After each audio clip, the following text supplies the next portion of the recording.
नमस्कार दोस्तों, मैं असलम मलिक। आपका स्वागत है हमारे चैनल ऑनलाइन कोचिंग सेंटर पर। दोस्तों, जैसा कि आपको पता है, हमारे चैनल पर वेरियस पॉलिटेक्निक एंट्रेंस एग्जाम की तैयारी कराई जा रही है, जिसमें आपको उससे रिलेटेड सभी सब्जेक्ट पढ़ाए जा रहे हैं। मैं आपको पढ़ा रहा हूँ फिजिक्स। मैं आपको कौन सा सब्जेक्ट पढ़ा रहा हूँ? फिजिक्स, जिसमें हम आपकी कई क्लासेस कर चुके हैं इससे पहले। और इससे पहले एक चैप्टर कंप्लीट हो चुका है मोशन का। एक चैप्टर कौन सा कंप्लीट हो चुका है? मोशन का चैप्टर कंप्लीट हो चुका है। और आज ये चैप्टर हम पढ़ रहे हैं।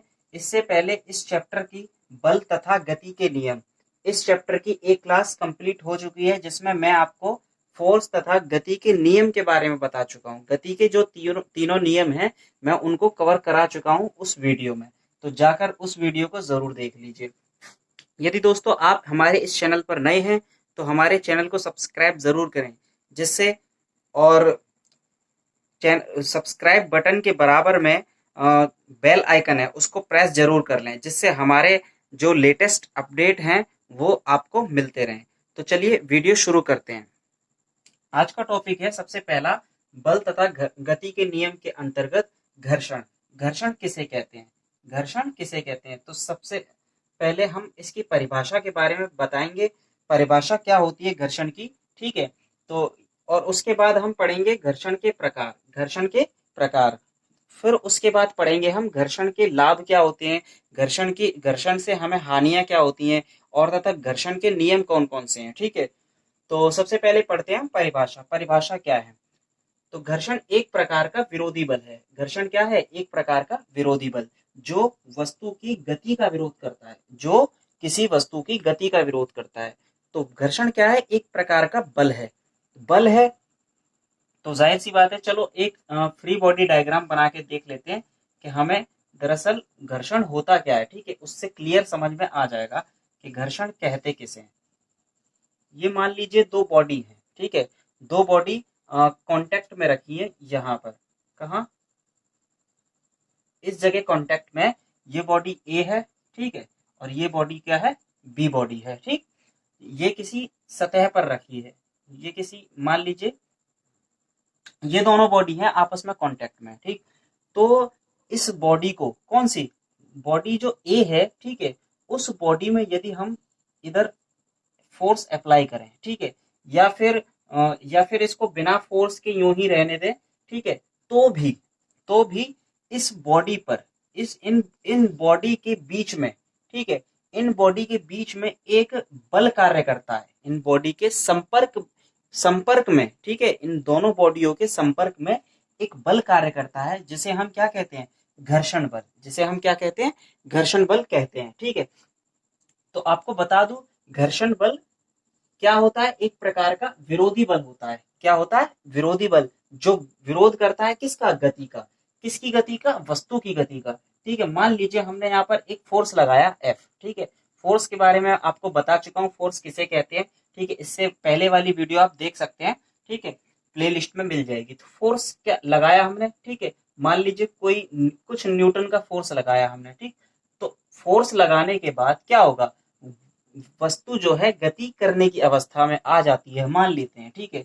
तो फोर्स लगाने के बाद जब वस्तु गति की अवस्था में आने लगती है, तो यहाँ क्या करता है? ये इधर की तरफ, ठीक है, क्या, जो विरोधी बल है, ठीक है, उसे क्या कहते हैं हम? फ्रिक्शन बल, ठीक है। इसको हमने मान लिया एफ, स्मॉल एफ से डिनोट कर रहे हैं, ठीक। स्मॉल एफ से हम किसको डिनोट किया? विरोधी बल को, ठीक। वो कार्य कर रहा है। तो वो कार्य कर रहा है किस डायरेक्शन में? बिल्कुल अपोजिट डायरेक्शन में। किसकी? फोर्स की। जो हमने फोर्स लगाया उसकी अपोजिट डायरेक्शन में ये बल कार्य करता है हमेशा। तो लेकिन ये कहाँ कांटेक्ट में रहता है? दोनों वस्तुओं के बिल्कुल जहां पर वो एक तरह से कांटेक्ट में है, ठीक है, वहां पर ये कार्य करता है, ठीक। तो लेकिन मान लीजिए ये जो है बॉडी है, दोनों आप गति नहीं कर पा रही हैं। जब हमने फोर्स लगाया, फोर्स इतना कम है कि ये बॉडी जो है मूव नहीं कर पा रही है। तो जब इस कंडीशन में कौन सा जो घर्षण होगा, वो होगा हमारा स्थैतिक घर्षण। कौन सा होगा? स्थैतिक घर्षण, ठीक है। मैं साथ के साथ आपको प्रकार भी बताए चलता हूं। तो इस कंडीशन में कौन सा घर्षण होगा? स्थैतिक घर्षण, ठीक है। तो मान लीजिए हमने फोर्स इतना बढ़ाया कि कोई क्षण ऐसा है, जैसे आपने देखा होगा कोई पत्थर है, ठीक है, कोई पत्थर मान लीजिए, ठीक है, पत्थर मान लीजिए जमीन पर रखा है, ठीक, जमीन पर रखा, हमने क्या किया, इसको धक्का दिया, क्या किया, इसको धक्का दिया। बहुत देर तक तो हम ऐसे धक्का देते हैं कि ऐसे पुश करते हैं कि वो लुढ़कता नहीं है या फिर वो खिसकता नहीं है, ठीक है।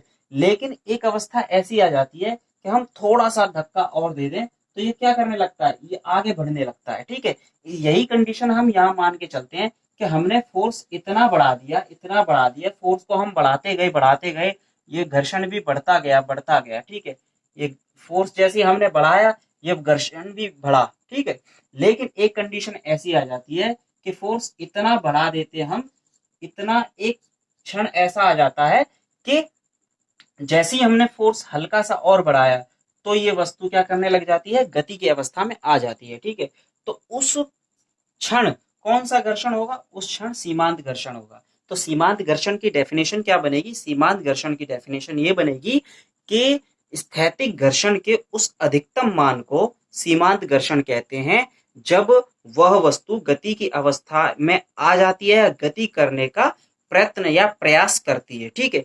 और स्थैतिक घर्षण की क्या डेफिनेशन थी, विराम की, किसी वस्तु की विराम अवस्था में या विराम की अवस्था में लगने वाले घर्षण को, ठीक है, विराम अवस्था में लगने वाले घर्षण को उस वस्तु का स्थैतिक घर्षण कहते हैं, ठीक है। उस वस्तु पर लगने वाला जो घर्षण होता है वो कौन सा होता है, वो स्थैतिक घर्षण होता है। तो क्लियर है ये दोनों, तो समझ में आ गया। तो स्थैतिक घर्षण से जो है सीमांत घर्षण बड़ा होता है, ये बात याद रखना, ये क्वेश्चन पूछा जाता है काफी एग्जाम में, ठीक। तो आइए चलते हैं आगे चलते हैं, ये डायग्राम में मिटा देता हूं, ठीक है।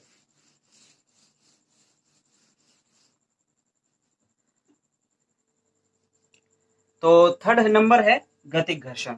गतिक घर्षण क्या होता है, इसी डायग्राम के सहारे हम समझेंगे इसको गतिक घर्षण को, ठीक है। गतिक घर्षण को हम समझेंगे। मान लीजिए कोई वस्तु क्या है, कोई वस्तु गति की अवस्था में है, ठीक है, क्या है, गति की अवस्था में। जैसे ये मान लीजिए ये जो ऑब्जेक्ट है ए जो है वो किस पर, ये बी पर मान लीजिए, और बी जो है क्या है, एक रोड है, क्या है, एक रोड है, ठीक है। तो ये इस पर गति कर रही है, ठीक। तो गति की अवस्था में किसी वस्तु पर कार्य करने वाले घर्षण को क्या कहते हैं, हम गतिक घर्षण कहते हैं। क्या कहते हैं, गतिक घर्षण कहते हैं, ठीक है, गति की अवस्था में लेकिन, ठीक। तो गतिक घर्षण समझ में आ गया होगा, ठीक है। आगे पढ़ते हैं लोटनिक घर्षण। क्या है, लोटनिक घर्षण। लोटनिक घर्षण किसे कहते हैं, तो लोटनिक घर्षण वो होता है किसी लुढ़कते हुए पिंड पर, ठीक है। मान लीजिए कोई पहिया है, ठीक है, क्या है, पहिया, किसी सड़क पर या किसी ऑब्जेक्ट, किसी भी वस्तु पर लुढ़क रहा है, ठीक है, किसी रोड पर लुढ़क रहा है, तो ये पहिया है, ठीक। तो इस पहिए के जैसे ये मान लीजिए इधर गति कर रहा है, ठीक है, तो किस डायरेक्शन में, इस डायरेक्शन में क्या करेगा, घर्षण कार्य करेगा, लेकिन कौन सा घर्षण होगा, वो लोटनिक घर्षण होगा, ठीक है। ये क्या कर रहा था, ये खिसक रहा था, ठीक है। खिसकने का विरोध कौन कर रहा था, यहाँ पर घर्षण, ठीक। और यहाँ पर जो लुढ़कने का विरोध कौन कर रहा है, यहाँ लोटनिक घर्षण लुढ़कने का विरोध कर रहा है। तो क्लियर है ये बात, ठीक है। तो चलिए एक और मैं चीज आपको बता दूं कि स्थैतिक घर्षण का मान कितना होता है। स्थैतिक घर्षण का मान कितना हो, ये ज्यादातर एग्जाम में पूछ लिया जाता है। स्थैतिक घर्षण का मान क्या होता है, देखिए एक चीज मैं आपको बता देता हूँ, ठीक है। ये बी है, ये ए पॉइंट है। मान लीजिए ये जो ऑब्जेक्ट रखी है ए, ठीक है, किस पर, इस वाले ऑब्जेक्ट पर, ठीक है। इसका वेट जो है, इसका वेट मान लीजिए डब्लू है, ठीक है। डब्लू तो कुछ ना कुछ इसमें द्रव्यमान होगा, ठीक है। तो क्या हो गया इसका वेट, एम जी, ठीक, एम जी इसका वेट हो गया, ठीक। इसका जाहिर सी बात है, हमने गति के नियम पढ़े थे, तो गति के नियम क्या कहते हैं, जब कोई वस्तु एक वस्तु पर बल लगाती है तो वो दूसरी वस्तु भी पहली वाली वस्तु पर उतना ही बल विपरीत दिशा में लगाती है, तो ठीक है, विपरीत दिशा में लगाएगी। जब इसने इस पर बल लगाया, यानी कि इसका जो वेट है, ठीक है, ये भी एक प्रकार से क्या है, बल है। तो जब इसका वेट इस पर लग रहा है तो ये भी क्या करेगी, विपरीत दिशा में, ठीक है, तो क्या लगाएगी, प्रतिक्रिया बल। तो इसको बोलते हैं अभिलंब प्रतिक्रिया। क्या बोलते हैं, अभिलंब प्रतिक्रिया, ठीक है। इसके किसके, ये बिल्कुल तल के लंबवत लगती है, इस वजह से इसको अभिलंब प्रतिक्रिया, ठीक है, डिनोट करते हैं इसको किससे, आर से, कहीं कहीं एन से भी डिनोट कर दिया गया है, ठीक। और मान लीजिए ये फोर्स हमने लगाया है एफ, ठीक, और इसका घर्षण बल क्या है, घर्षण बल है, ठीक है। मान लीजिए स्थैतिक घर्षण की कंडीशन में है तो हम एफ एस ले लेते हैं, क्या ले लेते हैं एफ एस। तो ये इसका फ्री बॉडी डायग्राम है, ठीक, ये इसका क्या है, फ्री बॉडी डायग्राम है। इतने बल इस पर कार्य करेंगे जब कोई वस्तु घर्षण की अवस्था में जैसे, तो इतने बल कार्य करेंगे इस पर। तो क्लियर है ये चीज, ठीक। अब एक बात आपको बता देता हूं कि जो स्थैतिक घर्षण का मान होगा, स्थैतिक घर्षण का मान क्या होगा, स्थैतिक घर्षण का जो मान होगा एफ, ठीक है, एफ एस मान लेते हैं। एफ एस का जो मान होगा वो कितना होगा, वो 0 से, एक सेकेंड, जीरो से क्या होगा, 0 से बड़ा होगा।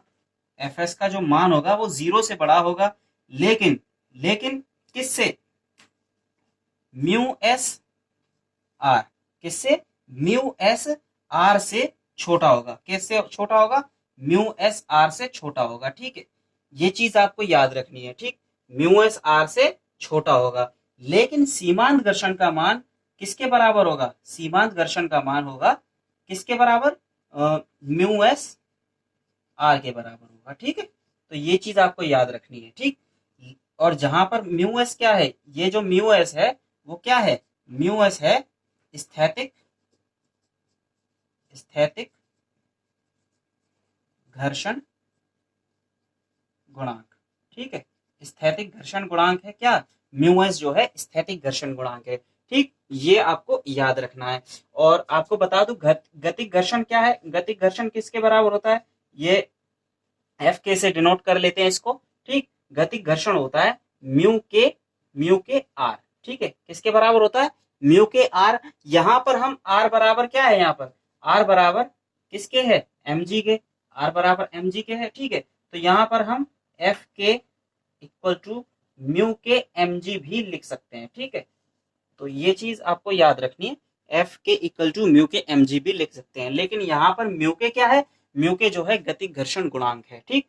तो ये चीज आपको क्लियर है। तो आगे चलते हैं, आगे का टॉपिक है क्या, आगे का टॉपिक है हमारा घर्षण की हानियां तथा लाभ। घर्षण के एडवांटेजेस क्या हैं, घर्षण के डिसएडवांटेजेस क्या हैं, ठीक है, वो अब आप वो आगे पढ़ाते हैं। तो चलिए दोस्तों, अब चलते हैं हम घर्षण के लाभ तथा हानियों की तरफ, ठीक है। तो घर्षण के सबसे पहले हम देखेंगे घर्षण की हानियां क्या होती हैं, यानी कि घर्षण से हमें क्या क्या नुकसान होते हैं, डिसएडवांटेजेस क्या हैं घर्षण के कारण, ठीक है। सबसे पहला देखेंगे, घर्षण के कारण ही मशीनों के पुर्जे घिसते हैं, घर्षण के कारण ही मशीनों के पुर्जे घिसते हैं, ठीक है। जैसा कि आपने देखा होगा, जब कोई मशीन काम करती है तो उसके जो कुछ पार्ट्स होते हैं, ठीक है, वो घिस जाते हैं, वो घिस जाते हैं, ठीक है। क्या होता है, वो घिस जाते हैं, वो किसके कारण होता है, वो घर्षण के कारण होता है, ठीक है।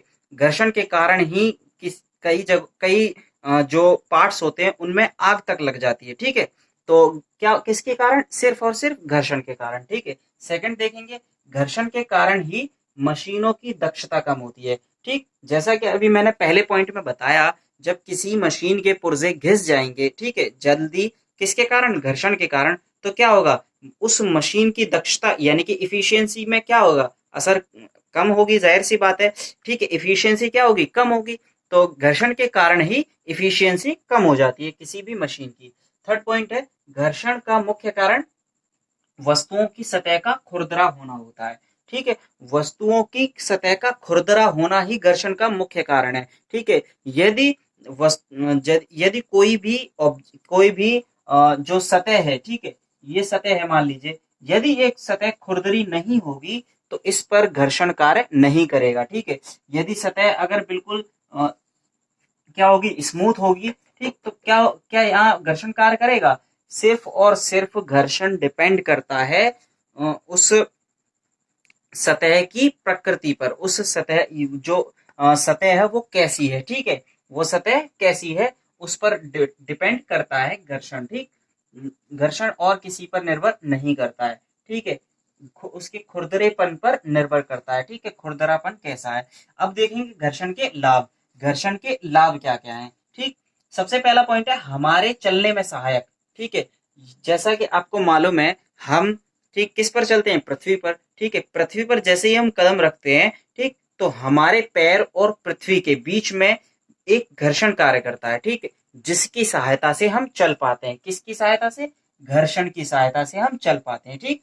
नेक्स्ट पॉइंट है घर्षण के कारण ही हम किसी दीवार के सहारे सीढ़ी खड़ी कर पाते हैं, ठीक। घर्षण के कारण है, किस कारण, घर्षण। अब यदि घर्षण न हो, ठीक है, यदि मान लीजिए ये दीवार है इधर, ये इधर जमीन है, ठीक, हमने क्या किया, सीढ़ी खड़ी कर ली, क्या कर ली, सीढ़ी खड़ी कर ली, ठीक। तो किसके कारण, घर्षण के कारण, ठीक। यदि यहाँ पर ये दीवार चिकनी हो और यहाँ पर भी ये दीवार चिकनी हो तो क्या सीढ़ी खड़ी करना पॉसिबल है, नहीं है, बिल्कुल, ठीक है। तो इस वजह से घर्षण के कारण हम दीवार के सहारे सीढ़ी खड़ी कर पाते हैं। थर्ड पॉइंट है घर्षण के कारण ही हम दीवार में कील ठोक पाते हैं, ठीक है। घर्षण के कारण ही हम दीवार में कील ठोक पाते हैं। ये इसके तीनों, और भी काफी हैं जो अच्छे अच्छे थे, वो मैं आपके लिए लेकर आया हूं। तो ये तीनों ज्यादा जो अच्छे लाभ हैं, ठीक है, जो ज्यादातर एग्जाम में पूछे जाते हैं, वही मैंने आपको बताया, ठीक है। दोस्तों ये था हमारा आज का टॉपिक, घर्षण, ठीक है। इससे बाहर बिल्कुल भी कोई आपके एग्जाम में कोई क्वेश्चन नहीं जाएगा, इसी में से एक एक क्वेश्चन फंस जाएगा, ठीक है। यदि आपको हमारा ये टॉपिक, ये जो लेक्चर है ये पसंद आता है तो हमारी इस वीडियो को लाइक जरूर करना, ठीक, और हमारे इस चैनल को सब्सक्राइब जरूर करें, तथा हमारे इस चैनल पर और अदर सब्जेक्ट पढ़ाए जा रहे हैं उनको भी जाकर आप देख सकते हैं, जिसमें केमिस्ट्री, बायोलॉजी और इंडो इस्लामिक, ठीक है, जो एएमयू पॉलिटेक्निक डिप्लोमा के लिए जरूरी है, ठीक है। और स्टैटिक जी के हमारे अजय सर पढ़ा रहे हैं, उनको भी आप जाकर देख सकते हैं, ठीक दोस्तों।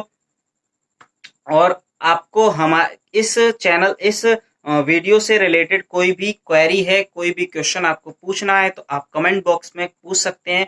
यदि आप हमारे टेलीग्राम चैनल से जुड़ना चाहते हैं तो टेलीग्राम चैनल का जो लिंक है वो डिस्क्रिप्शन में हम दे देंगे, वहां से आप हमारे टेलीग्राम चैनल पर जुड़ सकते हैं। धन्यवाद।